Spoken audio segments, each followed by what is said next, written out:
Hello నమస్తే welcome to my channel. నువ్వు ఉంటే నా జతగా సీరియల్లో నిజంగా కథ సుఖాంతం అయిపోయిందని అందరూ హ్యాపీగా ఫీల్ అవుతున్న టైంకి మళ్ళీ కథ మొదటికి వస్తుందేమోనన్న టెన్షన్ అయితే మొదలైపోయింది. ఎందుకు ఇలా అంటున్నాను అని అంటున్నారా? ఎందుకంటే ఈ కేసులన్నీ సాల్వ్ చేస్తున్న మిథునకి అసలు విషయం ఇంకా తెలియదు కదా. అసలు విషయం తెలిస్తే కదా తండ్రికి మధ్య అలాగే భర్తకి మధ్య ఉన్నటువంటి ఈ యొక్క ప్రామిస్ ఏదైతే ఉందో ఇది ఛేదించడానికి మిథునకి ఎటువంటి ఉపాయం తడుతుందో, ఒకరిని వదులుకొని ఇంకొకరి దగ్గరికి వచ్చేస్తుందో, లేదంటే ఇద్దరిని మళ్ళీ కలిపే ప్రయత్నం చేస్తుందో, ఇదంతా చూడాలంటే ఇంకా సీరియల్ ఇంకొన్ని రోజులు అట్లాగే కొనసాగాల్సిందే కదా. ఏది ఏమైనప్పటికీ భర్త మీదున్న ప్రేమతో మిథున మాత్రం ఎన్ని కష్టాలనైనా ఎదుర్కొంటాను, కానీ దేవా చేయి మాత్రం విడిచిపెట్టను అని చెప్పి కంకణం కట్టుకుందనే చెప్పాలి. ఎన్నో అవమానాల మధ్య దేవాతో మాత్రం నేను ప్రయాణం వదిలిపెట్టను అని చెప్పి హ్యాపీగా తను ఎన్ని బాధలైనా స్వీకరించడానికి రెడీగా ఉంది. ఈరోజు సీరియల్లో కూడా అదే జరగబోతుంది. ఇక తనైతే బయటే నిలబడి లోపలికి వెళ్ళేదానికి చాలా ఆలోచిస్తున్న టైంలో, ఎందుకు దేవా నువ్వు ఇంత ఆలోచిస్తున్నావు? సో మీ వాళ్ళే కదా వీళ్ళంతా, వీళ్ళందరికీ నీ గురించి తెలుసు, నువ్వే తప్పు చేయలేదని వాళ్ళందరికీ తెలుసు, నువ్వు హ్యాపీగా లోపలికి వెళ్ళు, ఎవ్వరు ఏమీ అనుకోరు అని చెప్పి చెప్తుంది. అయినా తను కామ్గా ఉండేసరికి తన చేయి పట్టుకొని లోపలికి వెళ్తాడు. ఇక దాన్ని చూసిన వాళ్ళ అమ్మ హ్యాపీగా, నిజంగా రా నిన్ను చూస్తుంటే చాలా సంతోషంగా అనిపిస్తుంది, మిథున లాంటి మంచి భార్య నీకు దొరికింది, తన చేతిని ఎప్పుడూ విడిచిపెట్టద్దురా నీ జీవితంలో, తను నీతో ఉంటే మాకు ఎంత సంతోషంగా ఉంటుందో తెలుసా అని చెప్పేసి చెప్తూ ఉండంగానే ఇక వీడికి మాత్రము ఒక పక్క ఆమె చేతిని గట్టిగా పట్టుకోవాలనే ఆశ ఉన్నప్పటికీ వాళ్ళ నాన్న మాటలు గుర్తొచ్చి, అంటే ఆయనకు చేసిన ప్రామిసు, నా కూతుర్ని నువ్వు వదిలి వెళ్ళిపో అని చెప్పి ఆయన చెప్పిన మాటలు, సరే సార్ నా బాధ నేనే ఇబ్బంది పడినా కానీ మిథున దగ్గరికి మాత్రం వెళ్ళను, మిథునని ఇష్టపడను అని చెప్పి ఇచ్చిన మాట గుర్తు తెచ్చుకొని ఆ చేతిని ఇలాగా విదలగొట్టేస్తాడనమాట. దాన్ని చూసిన సత్యమూర్తి మాస్టర్ గారు వచ్చేసి, ఏంటి దేవా నువ్వు చేస్తున్న పని అని చెప్పేసి చంపక చెల్లుమని ఒక రెండు దెబ్బలైతే కొట్టేస్తాడు. ఇక అందరూ షాక్ అయిపోతారు, మిథున కూడా షాక్ అయిపోతుంది.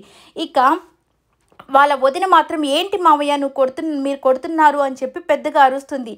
అయినా కానీ ఇక వాళ్ళ వైఫ్ కూడా, అంటే దేవా వాళ్ళ అమ్మ కూడా, ఏంటండి ఎందుకు కొడుతున్నారు ఇట్లాగా వాడిని అని చెప్తే ఇంకా సత్యమూర్తి మాస్టర్ గారు చాలా మంచి మాటలైతే చెప్పేశాడు. ఏంట్రా నువ్వేం చేస్తున్నావు, దేవత లాంటి భార్యని పెట్టుకొని ఎందుకు నువ్వు ఇలాగా అమ్మాయి చేతిని విడిచిపెట్టేస్తున్నావు, ఎవరైనా చేస్తారా నీ కోసం ఇలాగా, సో మేమంతా నువ్వు ఇలాంటి కేసులో ఇరుక్కున్నావు అని చెప్పి బాధపడుతూ ఏడుస్తూ ఇంట్లోనే ఉన్నాము, కానీ మిథున మాత్రం ఆకలి లేకుండా నిద్ర లేకుండా నీ కోసం కష్టపడి ఆధారాలని సమకూర్చి నిన్ను బయటకు తీసుకుని వస్తే అటువంటి భార్య తోడు వద్దని చెప్తున్నావా? నీకు భార్య విలువ తెలుసా? అసలుకి భార్య అంటే ఏమనుకున్నావు? ఓన్లీ తోడుగా ఉంటుందని మాత్రమే అనుకున్నావా? లేదు తను నీ జీవితాంతం నీ పక్కనే ఉండి నిన్ను క్రమశిక్షణలో పెట్టేదే భార్యరా. నువ్వు ఊరికే ఏదో ప్రేమ కోసం మాత్రమే భార్యలు కాదు, ఏదో కనిపెట్టేదానికి మాత్రమే భార్యలు కాదు. సో వాళ్ళ యొక్క గొప్పతనాన్ని తెలుసుకో, తను నీ జీవితాన్ని నిలబెట్టడానికి వచ్చిన దేవతరా. అలాంటి అమ్మాయి చేతిని ఎందుకు విడిచిపెట్టేయాలనుకుంటున్నావు? అసలు ఏంటి నీ ప్రాబ్లం ఏంటి చెప్పు మాతో అని చెప్పి ఆ మాటలు అంటూ ఉంటే దేవా మనసు, అబ్బా ఏంటి నాకు ఈ శిక్ష, నేను ఏమీ చెప్పుకోలేకపోతున్నాను, ఇటువంటి మంచి భార్యని నేను పొందుకోలేకపోతున్నాను, నా బాధ ఎవరితో చెప్పుకోవాలి అన్నట్టుగా మనసులో బాధపడుతున్నాడు. కానీ ఒక్క మాట కూడా అస్సలు మాట్లాడు. ఇక వాళ్ళ నాన్న అయితే నిజంగా చాలా తిడతాడు. నిజంగా జీవితంలో ఈ అమ్మాయిని కానీ నువ్వు పోగొట్టుకున్నావు అంటే మాత్రం నీకు అసలు పుట్టగతులు ఉండవురా, అసలు నువ్వు అసలుకి జీవించడం కూడా వేస్టేను, నువ్వు అసలుకి మనిషిగా ఉన్నావంటే అది మిథున వల్ల మాత్రమే అని నేను గొప్పగా అనుకుంటున్నాను. ఇక మిథుననే నువ్వు వద్దు అనుకున్నావంటే నా జీవితంలో అసలు నువ్వు లేనట్టేరా అని చెప్పేసి చాలా మాటలైతే మాట్లాడతాడు. అయినా కానీ వీటన్నిటినీ ఇంకా చెవిన పెట్టుకున్నట్టే పెట్టుకుంటాడు, కానీ అసలు ఒక్క మాట కూడా రిప్లై ఏమీ ఇవ్వకుండా అసలు మిథునైతే చూస్తూ ఉంటుంది. ఎందుకు ఈయన ఇట్లా చేస్తున్నాడు, నా మీద ప్రేమ అయితే ఉంది కానీ ఎందుకు ఈయన ఇట్లా మాట్లాడుతున్నాడు, అంటే ఏమీ మాట్లాడకుండా కామ్గా ఉండిపోతున్నాడు, అందరూ ఇంత తిడుతున్నా ఏమీ మాట్లాడట్లేదని పాపం తను కూడా చాలా బాధపడుతూ ఉంటుంది. కానీ ఏమీ చెప్పదు. ఇక దేవా కూడా బాధపడుతుంటాడు. ఏమీ రిప్లై ఇవ్వడు. ఇక వాళ్ళ నాన్న నీ చెయ్యి ఇవ్వు అని చెప్పేసి దేవా చేతిని, మిథున చేతిని 2 చేతుల్ని కలిపి ఇదిగో ఇప్పుడు చెప్తున్నాను. ఇంకొకసారి ఈ చేతిని విడిచిపెట్టావంటే మాత్రం నేను అస్సలు ఒప్పుకొని గట్టిగా పట్టుకో అని చెప్పి చెప్తాడు. గట్టిగా పట్టుకో అని మిథున చేతిని చెయ్యి మీద వేస్తే ఇక పట్టుకోలేక వాళ్ళ నాన్నకిచ్చిన మాట మళ్ళీ గుర్తు తెచ్చుకొని ఇక ఆ చేతిని అక్కడ విడిచిపెట్టేసి వెళ్ళిపోతాడు. ఇక దాంతో ఇంటిల్లిపాదికి మళ్ళీ షాక్. ఏంటి వీడు ఇట్లా చేస్తున్నాడు, ఏమైంది అని చెప్పేసి ఓకే అని చెప్పేసి ఇక వాళ్ళ నాన్నైతే బాగా బాధపడుతూ ఏడ్చుకుంటూ బయటికి వెళ్ళిపోతాడు.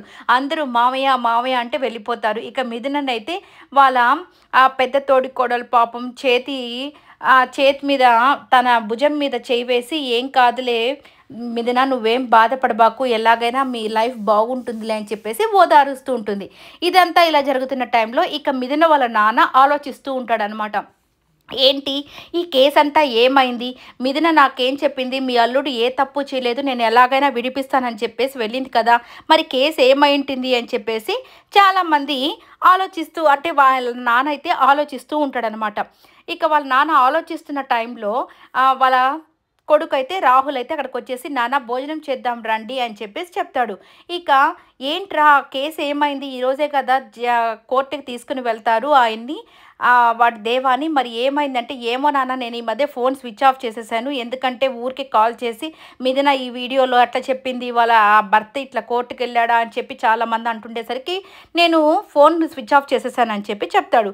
ఇక వాళ్ళ చెల్లెళ్ళు అయితే హ్యాపీగా నాన్న చూడండి ఈ వీడియో బావగారిని వదిలేశారంట, డిఎస్పీఏ ఇంటికి వచ్చి చక్కగా అనౌన్స్ చేశారంట, దేవా తప్పేమీ లేదు, దేవా చాలా మంచివాడు, ఈ అమ్మాయి కావాలని ఇరికిచ్చింది ఇతన్ని అని చెప్పేసి అనౌన్స్ చేసి ఏ వీధిలో అయితే తన పరువు పోయిందో అక్కడికే వచ్చి చక్కగా అనౌన్స్ చేసి మరీ చెప్పాడంట అని చెప్పగానే ఇక మళ్ళీ వాళ్ళ అమ్మకైతే అంటే మిథున వాళ్ళ అమ్మ చాలా హ్యాపీ ఫీల్ అవుతుంది. చూశారు కదండి, దేవా లాంటి మంచి వ్యక్తి ఇంకెవ్వరూ ఉండరు, మిథున ఎలాగైనా తన భర్తని విడిపించుకునిందో అని చెప్పేసి చెప్తూ సంతోషపడుతున్న టైంలో జడ్జి గారికి మాత్రం చాలా కోపం వచ్చేసి ఈ మిథున ఎందుకు మంచి అవకాశాన్ని పోగొట్టుకునింది, వాడి దగ్గర నుంచి వచ్చేసేది కదా అనుకుంటే తనే ఆధారాలు సంపాదించి మళ్ళీ వాడి దగ్గరికి చేరింది, దేవా ఏమో నాకు ఇచ్చిన మాటతో తనకు దూరంగా ఉన్నాడు, కానీ మిథుననే వెళ్ళి తన దగ్గరికి వెళ్తూ ఉంటే ఇక ఎట్లా నేను ఈ అమ్మాయిని మార్చి ఇంటికి తీసుకురావాలని చెప్పేసి ఈయన ఆలోచిస్తూ ఉంటాడు.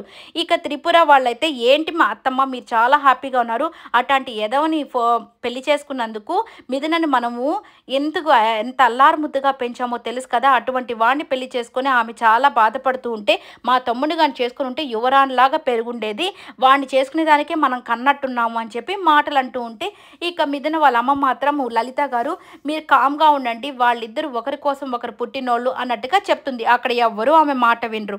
ఇక ఇంటి దగ్గరికి వచ్చేసరికి మళ్ళీ దేవా వాళ్ళ ఇంటి దగ్గరికి దేవా వచ్చి కామ్గా కూర్చొని ఆలోచిస్తూ ఉంటాడు. ఏంటి మిథున ఇంత ప్రేమిస్తుంది, నేను తిరిగి ఏమీ ప్రేమించలేకపోతున్నాను కదా, ఇంత మంచి భార్యను నాకు ఇచ్చావు దేవుడా అని చెప్పి ఆలోచిస్తున్న టైంకి మళ్ళీ వచ్చేసి మిథున ఆట పట్టిస్తూ పాపం తన కోపాన్నంతా పక్కన పెట్టేసి తన మీద ప్రేమతో అన్నం తిందు రా దేవా నువ్వేంటి ఇక్కడే కూర్చొని ఉన్నావు అని చెప్పేసి ఆట పట్టిస్తూ ఉంటుంది. నాకేం వద్దు నువ్వు వెళ్ళిపోయి ఇక్కడి నుంచి అంటే నేను ఎట్లా వదిలి వెళ్ళిపోతాను, నీ అంటే నువ్వు కట్టిన తాళి నా మెడలోనే ఉంది కదా, సో నేను ఇంకెక్కడికి వెళ్ళను కానీ ఎందుకే ఇట్లా నన్ను చంపేస్తావు, ప్లీజ్ నాకు నీకు సెట్ కాదు, నువ్వు మా ఇంట్లో నుంచి వెళ్ళిపో అని చెప్పి దేవా చెప్తూ ఉంటాడు.